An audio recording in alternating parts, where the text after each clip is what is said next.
పుష్పలో first half నార్మల్గా ఉన్నా second half నా క్యారెక్టర్ అయితే మాత్రం చాలా బాగుంది.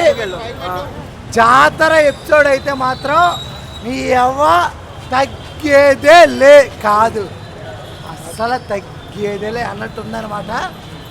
నా చేతిలో బంగారం లేదు, 1 మైనస్, గట్టం ఎక్కువ లేదు, 2 మైనస్, చేతికి ఇది లేదు, 3 మైనస్. కానీ ఈ సినిమాలో ప్రతి ఒక్కటి ప్లస్. ఈ సినిమా చాలా హిట్.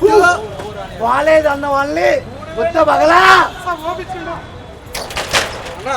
చాలా వరకు కొన్ని సీన్స్ లో గంగమ్మ క్యారెక్టర్ లో సాంగ్ కానీ ఆ ఫైట్ కానీ వేరే లెవెల్ ఉందంట. ఎలా క్లైమాక్స్ గో అంటే ఇంటర్వెల్ తర్వాత వచ్చిన ఫైట్ వేరే లెవెల్ అయితే, క్లైమాక్స్ లో ఉన్న ఫైట్ దానమ్మ మొగుడు అనమాట.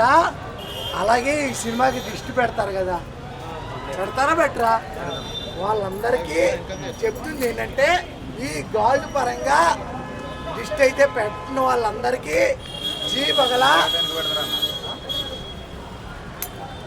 పగులుద్దని చెప్తున్నా. సినిమా అయితే చాలా బాగుంది. ఫైర్ కాదు, వైల్డ్ ఫైర్. పెళ్ళం మాట అంటే ఎలా ఉంటుందో ప్రపంచానికి కాదు దాని అమ్మ మొగుడికి చెప్పేశాడు. క్లైమాక్స్ అయితే మాత్రం చాలా బాగుంది. ఈ శారీతో సెకండ్ హాఫ్ కానీ అలాగే క్లైమాక్స్లో రే వీడికి చీర తెండ్రా అని అన్న ఓడు తలకాయ కానీ చెయ్యి కానీ మిగలకుండా పగలగొట్టేశాడు. చాలా బాగుంది. ఆల్రెడీ సార్ అయితే అల్లు అర్జున్ సార్ అయితే అక్కడికి వచ్చారు, ఆయన విజయం చూశారు. మనం కూడా ఆ విజయోత్సవం అయితే మాత్రం కంపల్సరీ మనం కూడా పంచుకోవాలి. సినిమా అయితే